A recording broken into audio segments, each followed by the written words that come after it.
Dear students, yesterday we have seen the concept of distance and displacement. What is the distance? Actual path followed by the particle. What is the displacement? Shortest distance between any two positions of the particle is called as displacement. And what is the distinguish point between them? Distance is a scalar quantity, whereas displacement is a vector quantity. First. Second, distance depends upon path and displacement depends upon direction. Third point, magnitude of displacement less than or equal to distance covered by the particle.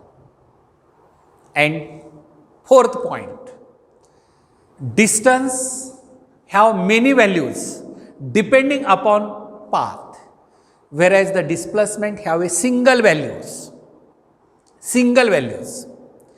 Distance positive and 0, whereas the displacement positive, negative and 0. So that is we learn here. And today we learn the speed and velocity. What is the speed? Speed, how much particle moving in a given time interval. It relate to the speed, motion, how fast particle moving. This means that the motion is fast or slow that decides the speed, and speed of a particle is defined as distance covered by the particle divided by time. That is, speed is equal to distance covered divided by time interval. Speed is equal to distance covered divided by time interval. You take the symbol of speed, small v letter, and distance covered by the particle is s and time required is t, and therefore speed is equal to distance divided by time, not a displacement, distance divided by time. And SI, unit of V is meter per second, SI unit, and CGS unit of speed is centimeter per second. Obviously, dimensions of speed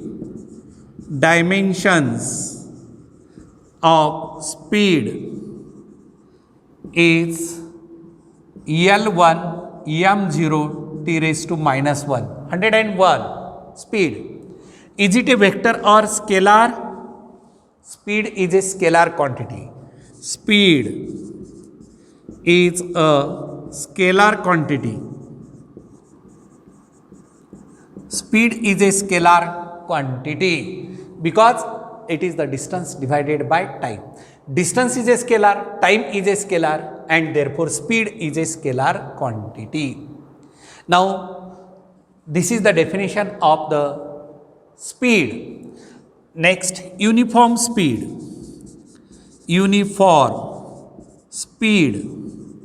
So, what is the definition of uniform speed?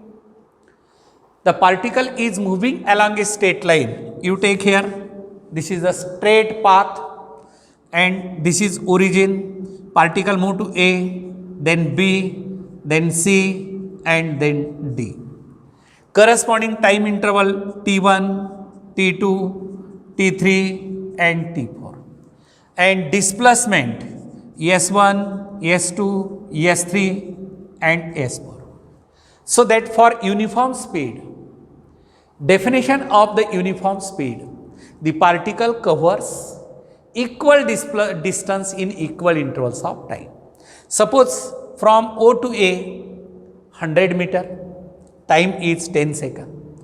From A to B, once again 100 meter, time is again 10. B to here C 100 meter, time is again 10, and from C to D 100 meter, time is 10.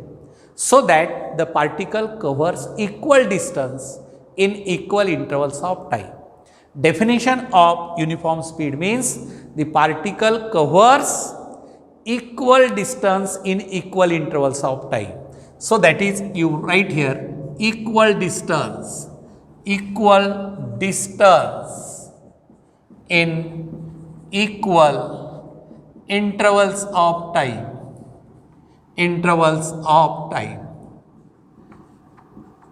That is, equal distance in equal intervals of time is called as uniform speed. एक समान गती आपण ज्याला म्हणतो बेटा, तर uniform speed म्हणत आहे त्याला आपण वेग, युनिफॉर्म म्हणजे कॉन्स्टंट मूव्ह होत असेल तर त्याला आपण equal distance in equal intervals of time. Now next, uniform speed झाल्यानंतर व्हेरिएबल स्पीड.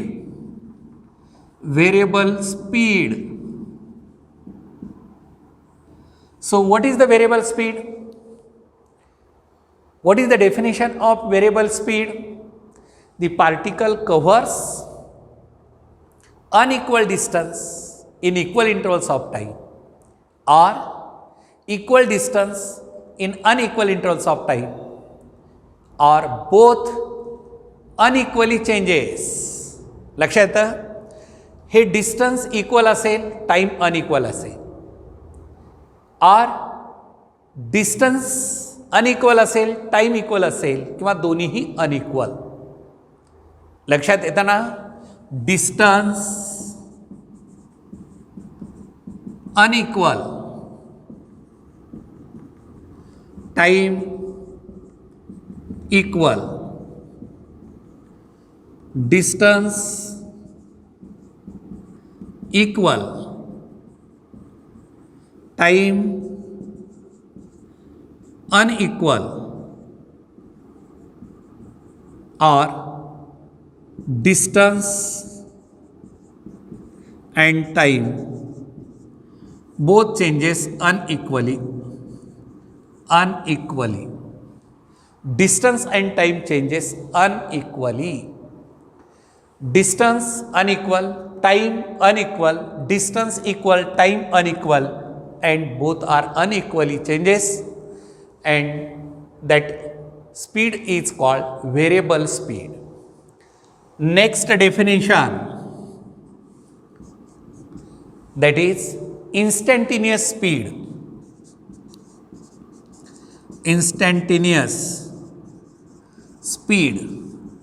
चला बेटा, काय असेल रे instantaneous speed?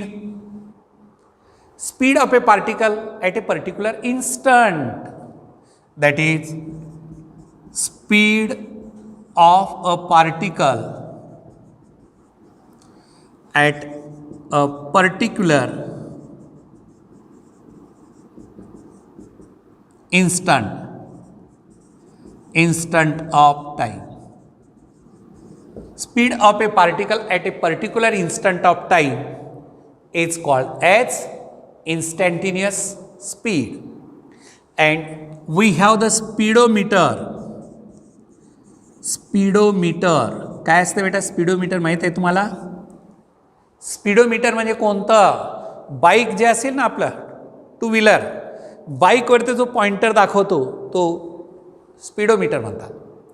आणि हा इन्स्टंटेनियस स्पीड मेजर करतो.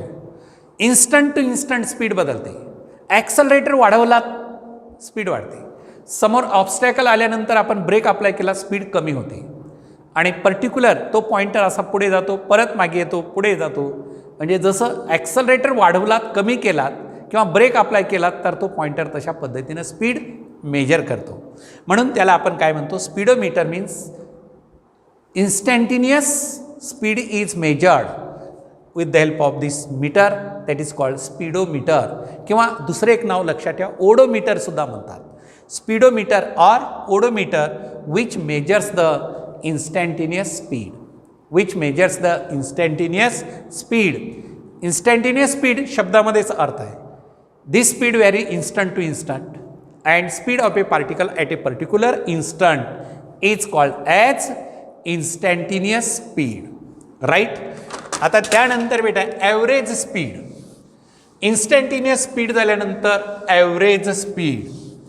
पहा प्रत्येक टर्म इम्पॉर्टंट आहे, हे लक्षात घेतलात तर फार सिंपल आहे कन्सेप्ट.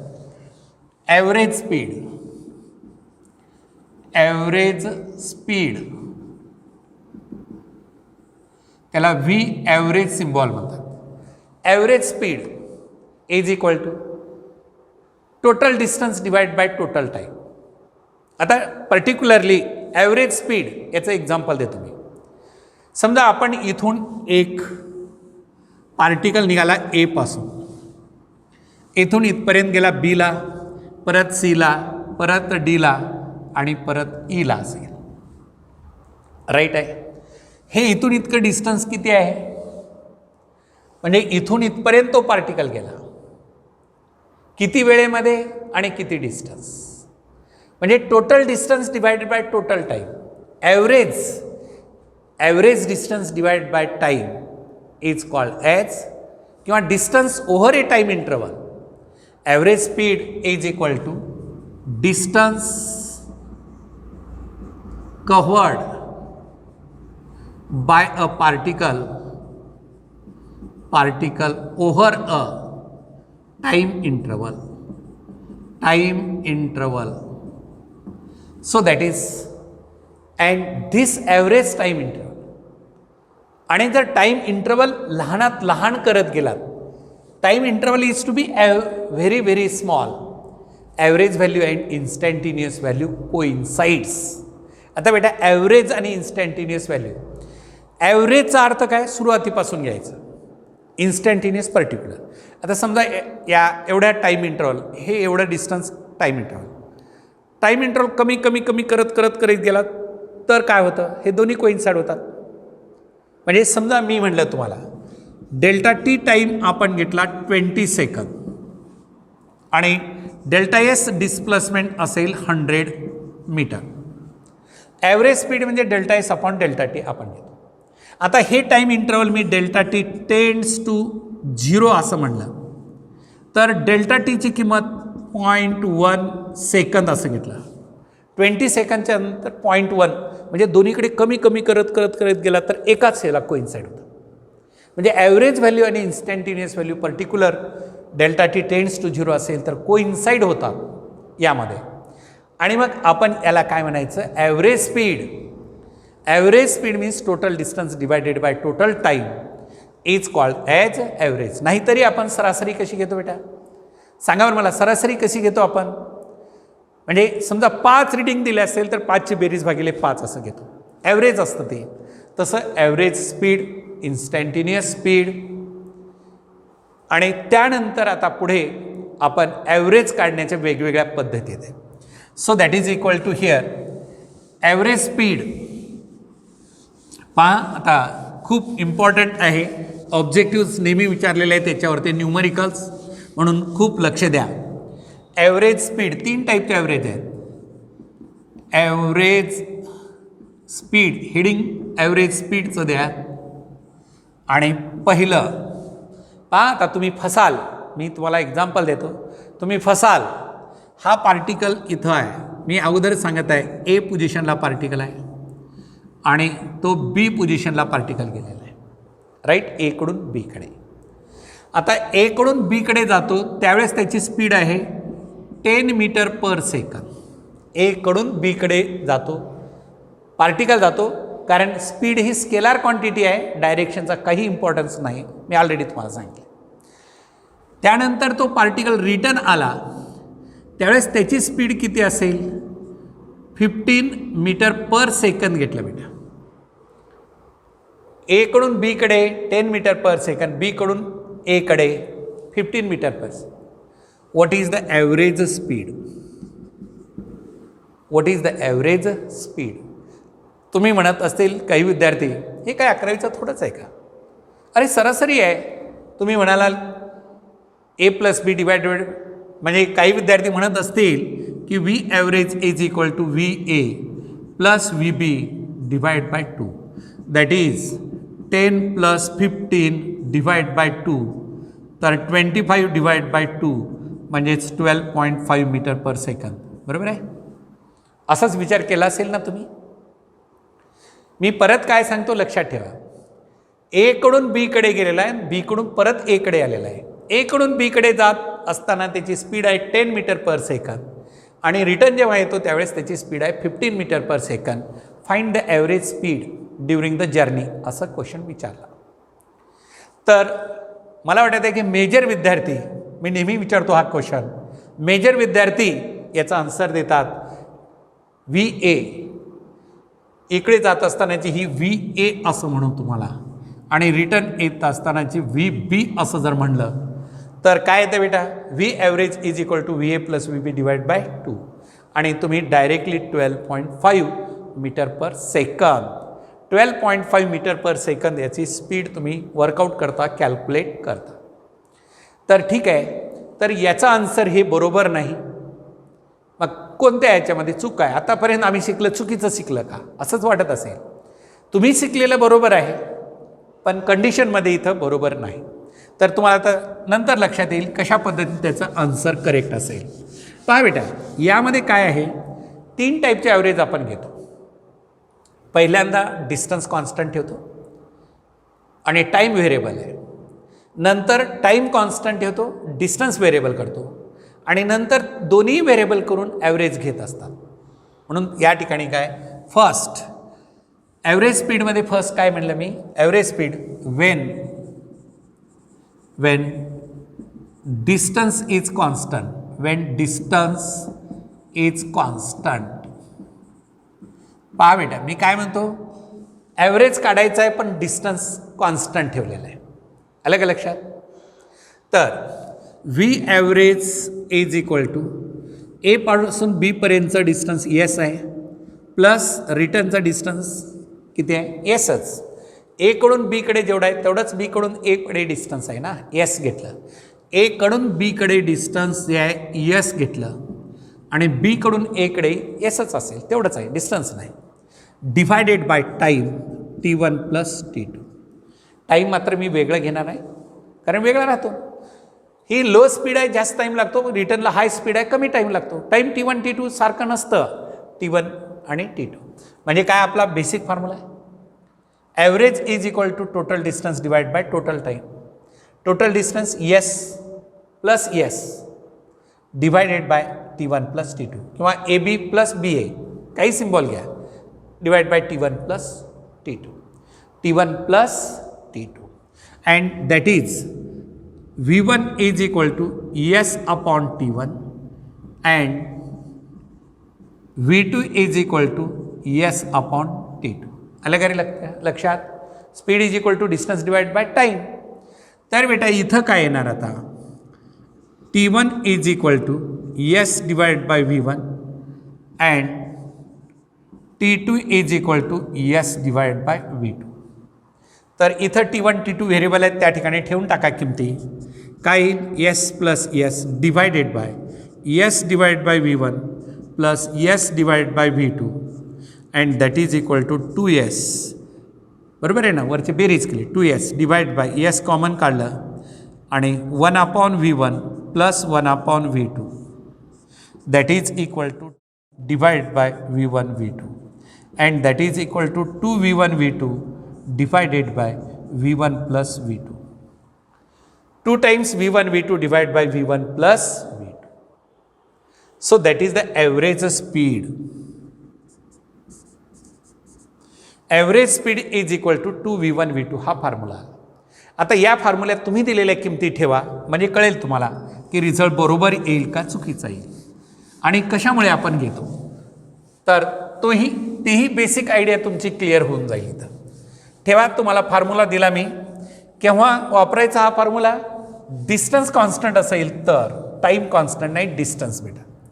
चला, V average is equal to 2 into V1 10 V2 15 divided by 10 plus 15 that is equal to 2 into 10 into 15 divided by किती आलं ॲडिशन 25.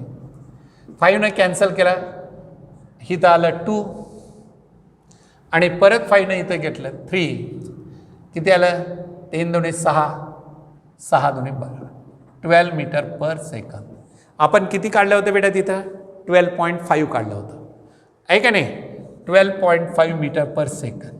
ॲक्च्युअल किती आलं ते 12 मीटर पर सेकंद. ह्या कॉमन मिस्टेक होऊ शकतात.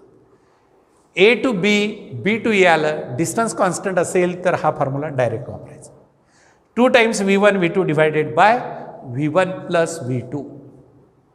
लक्षात राहील फॉर्म्युला. आता तुम्ही म्हणाल सर 2च आपल्याला दिलेले V1 V2 3 दिला असेल तर देऊ द्या ना बेटा 3 देऊ द्या 4 देऊ द्या 5 देऊ द्या कितीही देऊ द्या. आपण जनरल फॉर्म्युला बदलायचं का नाही. आता V average is equal to S plus S divided by T1 plus T2 plus T3.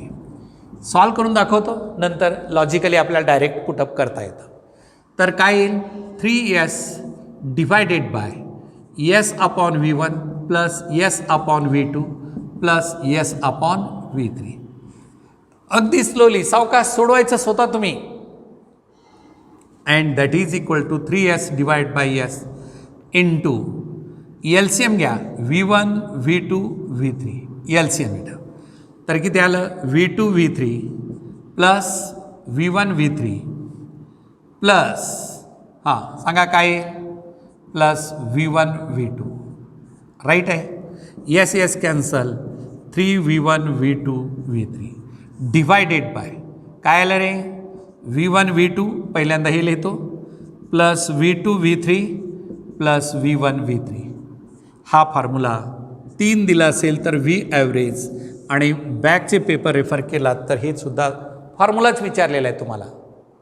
नीटसाठी हाच फॉर्म्युला तुम्हाला विचारला आहे. याच्यावर न्यूमरिकलसुद्धा देतात. कसा न्यूमरिकल असेल इथून इथपर्यंत आता 1 2 असं दिलं टाईम इंटरव्हल. इथून इथपर्यंत 10 मीटर इथून इथपर्यंत 10 मीटर इथून इथपर्यंत 10 मीटर. इथून इथपर्यंत जाण्यासाठी 10 इथून इथपर्यंत जाण्यासाठी 20 इथून इथे जाण्यासाठी 30 असं दिलं. Find the average speed during the journey. Distance constant दिलेला आहे direct formula 3 into V1 V2 V3 divided by. आता कसं लक्षात ठेवायचं बेटा पहिल्यामध्ये काय झालं LCM काढतो ना आपण. पहिल्यामध्ये आपण इथं जर पाहिलात तर पहिला ॲब्सेंट दुसरा ॲब्सेंट. पहिला म्हणजे कोणतं V1 ॲब्सेंट दुसरा इथं कोणता V2 ॲब्सेंट तिसरा कोणता V3 ॲब्सेंट LCM आहे. आणि मग ॲव्हरेज स्पीड आपल्याला 3 असेल तर ती डायरेक्ट या फॉर्म्युल्याच्या साहाय्यानं वर्कआउट करता येऊ शकते. हे काय पहिलं Wien distance is keeping constant. Wien the distance is keeping constant the average speed आपण इथं वर्कआउट केलेली आहे. आता बेटा टाईम कॉन्स्टंट ठेवू. आता दुसरा जो असेल तर टाईम कॉन्स्टंट ठेवा आणि ॲव्हरेज स्पीड काढावर काय येतं that is Wien time is keeping constant. Wien time is keeping constant या ठिकाणी आपण टाईम कॉन्स्टंट ठेवलेला आहे. Wien time is keeping constant जर टाईम कॉन्स्टंट ठेवलं तर स्पीड कशा पद्धतीनं वर्कआउट करायचं बेटा. आता तो पार्टिकल आहे ए पोझिशनला इथं आहे आणि तो इथं बी पोझिशनला गेला. एकडून बीकडे गेला आणि नंतर तो पुढे सीला गेला. हा इथं सी आहे. हे 100 मीटर हे 150 मीटर असेल. डिस्टन्स वेगळा आहे. इथून इथपर्यंत जाण्यासाठी टाईम T1 इक्वल टाईम लागतो आणि पुढे जाण्यासाठी सुद्धा तेवढाच टाईम लागतो T1. Distance keeping constant. What is the variable distance is variable time is keeping constant म्हटलं तर ॲव्हरेज काढा बेटा. फॉर्म्युला तोच आहे ना ॲव्हरेजचा. काय येईल टोटल डिस्टन्स कव्हर्ड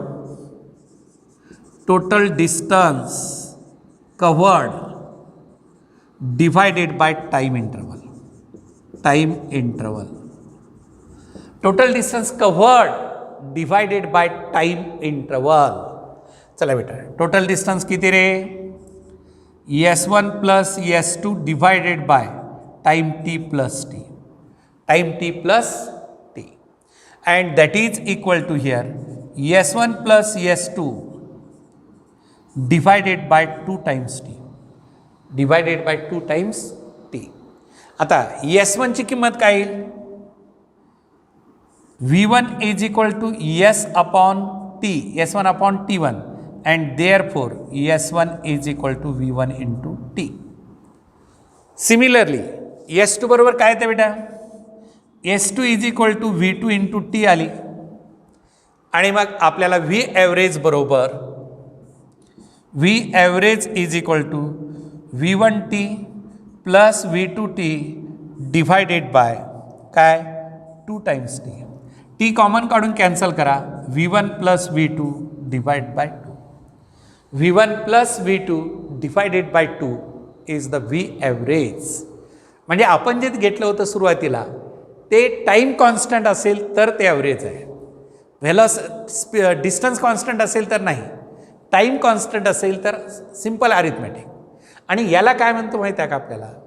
डिस्टन्स जे कॉन्स्टंट आहे याला काय म्हणायचं? याला म्हणायचं हार्मोनिक ॲव्हरेज. याला पुढे असं लिहा हार्मोनिक ॲव्हरेज. Harmonic average. आणि याला काय म्हणतो आपण? डिस्टन्स किपिंग कॉन्स्टंटला अरिथमॅटिक ॲव्हरेज. अरिथमॅटिक ॲव्हरेज आणि हार्मोनिक ॲव्हरेज. हे लक्षात ठेवायचं. याच्यावरती न्यूमरिकल आहेत. आपल्याला वाटतं साधं सोपं, पण काय दिलेलं आहे कंडिशन प्रॉब्लेममध्ये?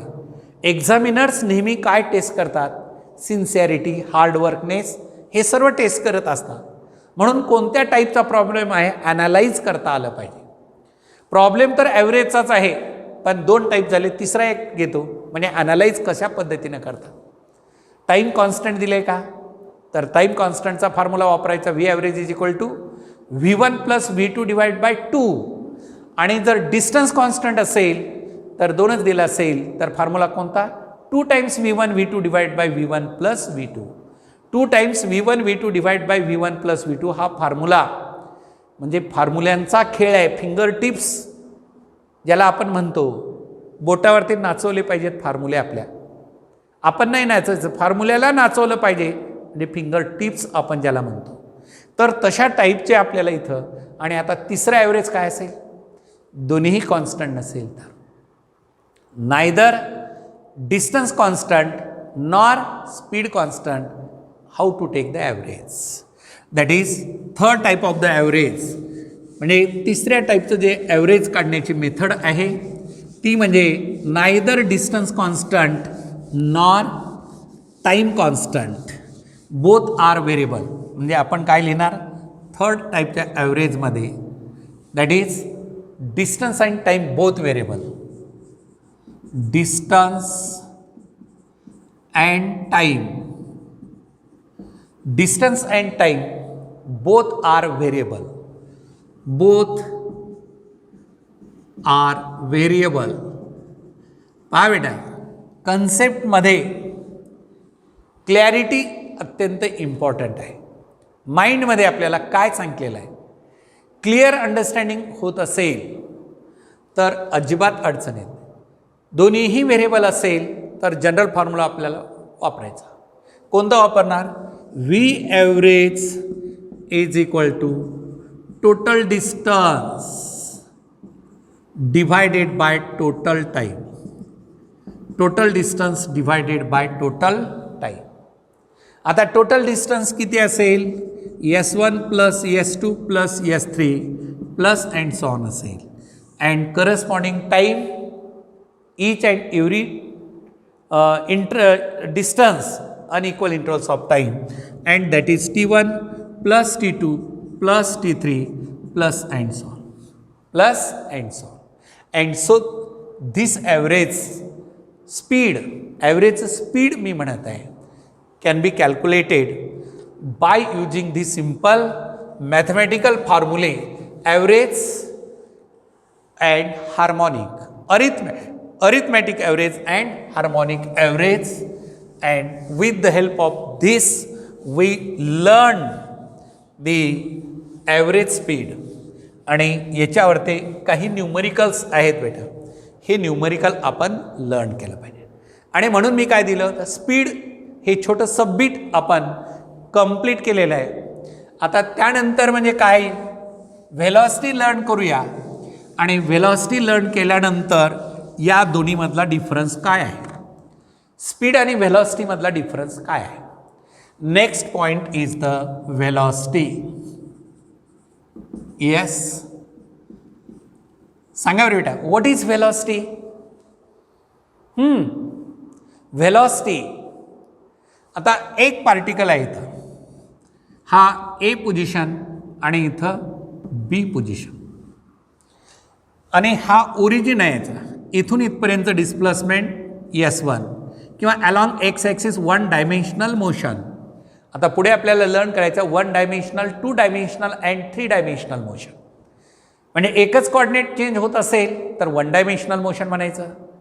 एक्स आणि वाय दोन्ही कॉर्डिनेट एकाच वेळेस बदलत असतील विथ रिस्पेक्ट टू टाईम, त्याला आपण टू डायमेन्शनल मोशन म्हणतो.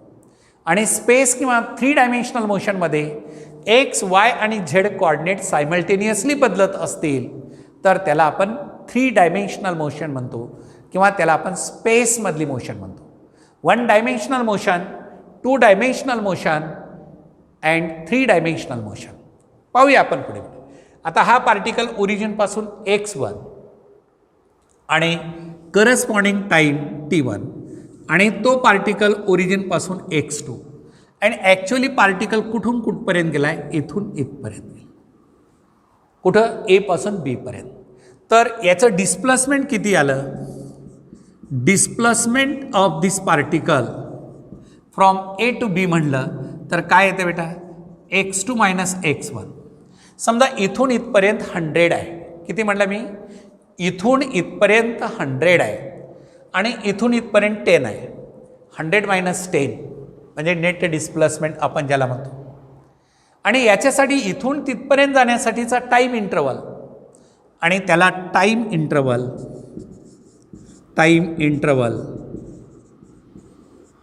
डेल्टा टी सेकंद आपण जर घेतलं तर velocity is equal to displacement of the particle divide by time interval.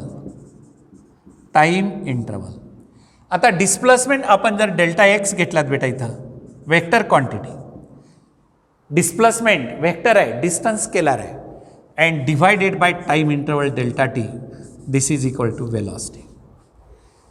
आणि जर लिमिट वगैरे टाइम इंटरवल व्हेरी स्मॉल घेतलं तर यालाच आपण म्हणतो v is equal to limit delta T tends to 0 delta X vector upon delta T is equal to dx by dt, याला आपण म्हणतो. आता या दोन्हीमधला मॅथमॅटिकल डेफिनेशनमधला काय फरक आहे बेटा, हे टाईम इंटरवल लहान घेतलेलं टाईम इंटरवल लहान एक्झिस्ट झालं, लिमिट एक्झिस्ट झालं म्हणजे आपण जे गृहीत धरलेलं आहे ते खरं ठरलं. The time interval is very small and rate of change of D by D टीला आपण काय म्हणलेलं आहे, डेरिव्हेटिव्ह लर्न केलेलं आहे. डी बाय डी टीला आपण काय म्हणतो, रेट ऑफ चेंज. कोणाचा चेंज घेतला आपण, डिस्प्लेसमेंटचा. Rate of change of displacement with respect to time, rate of change of displacement with respect to time is called as velocity. Rate of change of displacement with respect to time is called velocity, and velocity is a vector quantity. It is a vector quantity. Velocity is a vector quantity and its direction is in the direction of change in displacement. And therefore a rate of change of displacement is called velocity. And average velocity over a time interval, average कशी घेतो असतो आपण, over a time interval घेतो. Instantaneous velocity, velocity of a particle at a particular instant of time. velocity of a particle at a particular instant of time is called as instantaneous velocity. आणि uniform velocity काय असेल बेटा? Particle covers equal displacement in equal intervals of time along the same direction. आता इथं speed आणि व्हेलॉसिटीमध्ये काय फरक आहे? टाईम येतो, इथं डायरेक्शन येतं आणि डायरेक्शनमुळेही चेंज होतो, मॅग्निट्यूडमुळे चेंज होतं किंवा दोन्हीमुळे चेंज होत असेल तर व्हेलॉसिटीचा चेंज म्हणतो. आता तुम्हाला इक्वल डिस्टन्स इक्वल टाईम असं घेतलं आणि डायरेक्शन बदलली तरी व्हेरिएबल झालं. म्हणून व्हेलॉसिटीमध्ये काय कॉर्डिनेट महत्त्वाचे आहेत? डिस्टन्स, टाईम, त्याच्यासोबत डायरेक्शन विचारात घ्यायचं व्हेलॉसिटीमध्ये. And so therefore here velocity, परत याचं युनिट काय सांगा मला? व्हेलॉसिटीचं युनिट काय? Metre per second, same as that of the speed. Dimension is same as that of the speed. फरक दोन्हीमध्ये एवढाच आहे की स्पीड जी आहे ती स्केलार क्वांटिटी आहे, व्हेलॉसिटी व्हेक्टर क्वांटिटी आहे. त्यानंतर ते जे व्हेलॉसिटीचे कन्सेप्ट जे पाहिले तेच इथं येतात. डिस्टन्स जे आहे स्केलार क्वांटिटी आहे आणि स्पीड ही स्केलार क्वांटिटी आहे. डिस्टन्स डिवाइड बाय टाईम म्हणजे speed, displacement divide by time म्हणजे व्हेलॉसिटी आहे. मग आपण काय घेतो?